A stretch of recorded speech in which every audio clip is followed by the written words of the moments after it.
We are in the end times, but don't quit your day job just yet. This is also no time to act like sheep. Want to know how dumb sheep are? Stay with me and I'll explain how to get through these times, these bad times. I would like to take a second to get you to like this video, subscribe to my channel if you can.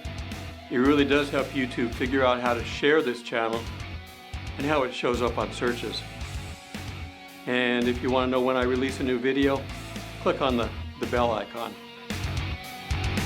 Let's get going.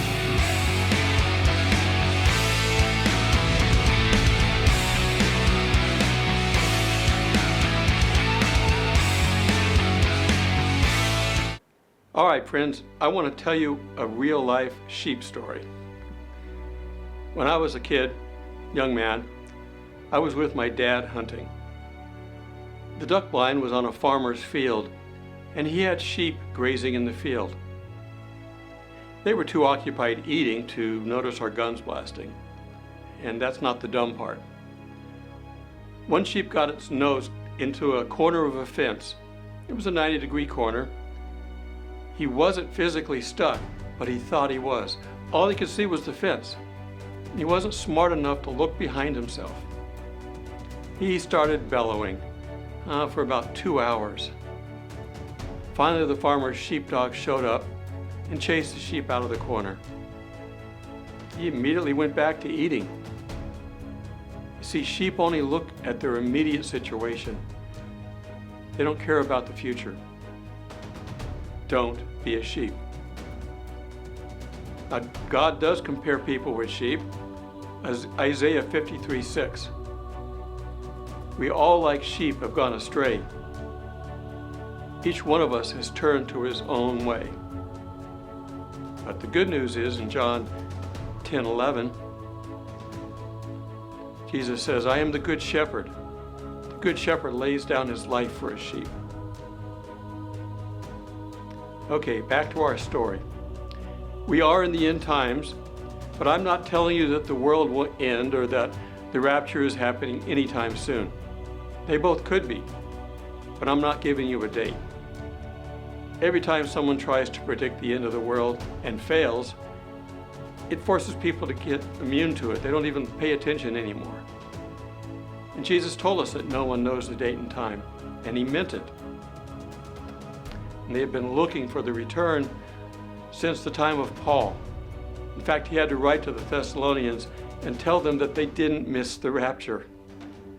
Yeah, times were tough, but not that tough. And we've had many times since then that have been tough. And we're just now getting to the times that were talked about in Daniel and Revelation.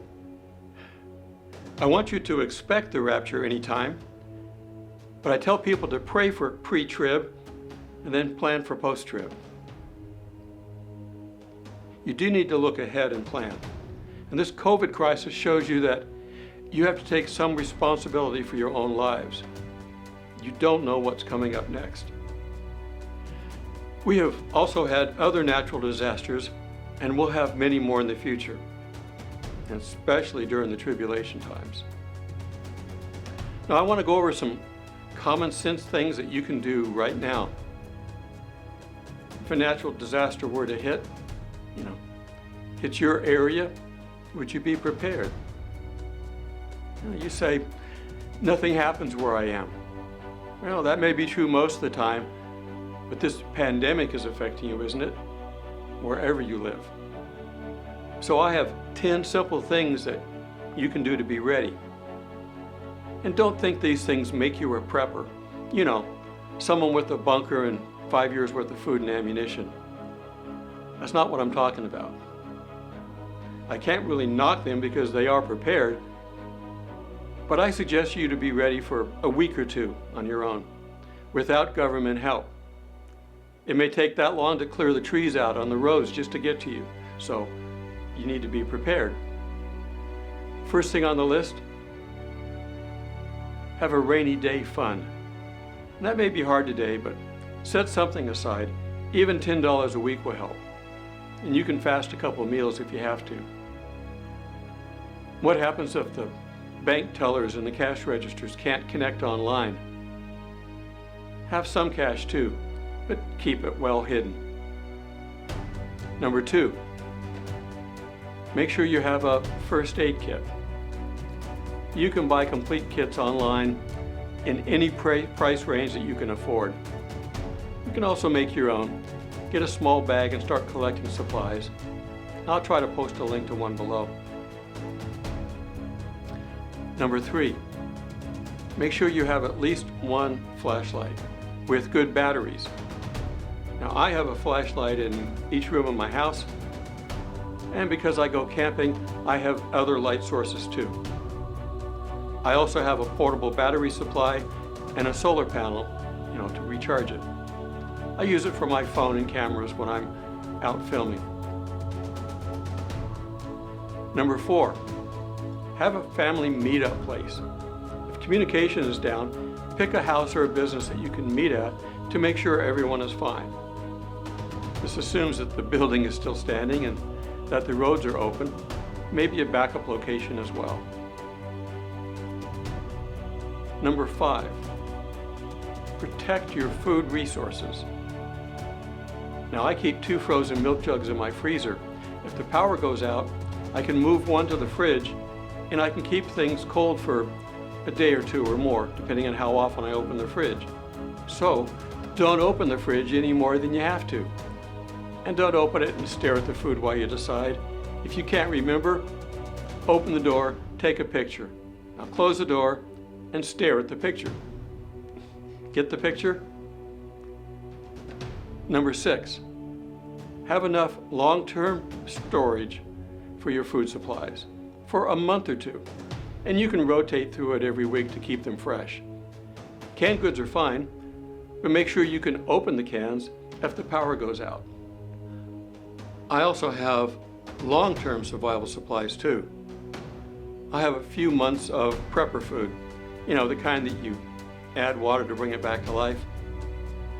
I have eaten the packaged food and I think that they're a bit better than MREs, but not much better. My camping freeze-dried food is actually pretty good, and I could eat them for any meal today. Number 7, have some sort of a bug-out bag. Let's say you have less than 5 minutes to get out of your house or apartment. What would you like to have with you? Survival-wise, that is. You may not have enough time to get personal items and pictures and things like that. What I do is I put a bag together with clothes, some rain gear, food bars, etc., and I keep mine in my car along with a few bottles of water. Just something so you're ready to go. Number 8, don't forget your pets. I put enough food and water down for my cats to last a week or more. I don't leave them alone that long, not more than a weekend. And if I do leave them longer, I'll have someone come by and check on them. They would survive if I could not get back, and they'd still be in good shape. You can't put food down like that for a dog though, but you can make sure they have enough water. Dogs would eat 2 weeks worth of food in one setting, throw up, and then starve the rest of the time. And I've had dogs before. Number 9, have a written copy of all your important numbers, phone numbers, bank numbers. And now this is an important list, and it's important as having money and should be protected the same way. I have a small safe and it's water and fireproof, and I keep important things in it. Finally, as a recap, check all the items I've already mentioned every year. Pick a date, 4th of July, some kind of a day that you do every year, and make sure they're still good. Batteries have a 2-year shelf life. Throw out the old ones and replace them, or find something you can use them in right now. And don't just throw them in the drawer. Dead batteries tend to leak acid. And also some medicines have a shelf life as well. Properly throw out old medicines and replace them. And make sure you have a couple weeks worth of prescription medicines, depending on how long it takes to get them. Even if we were not in the end times, these would be good recommendations to make sure you and your family are safe. No one can predict the future unless you're a prophet, and I personally don't know any. I was a Boy Scout leader for a number of years, and the one motto that has stuck with me is be prepared. You don't have to buy a bunker or some sort of armored transportation vehicle, although that might be fun. Just follow these simple ideas and you will have a good start on being prepared. God said He wouldn't destroy the earth by water again. Next time it would be fire. Maybe some extra sunscreen. That's all I have for this time. Be safe and be prepared. Have hope in the future, for we have a God that will look after us.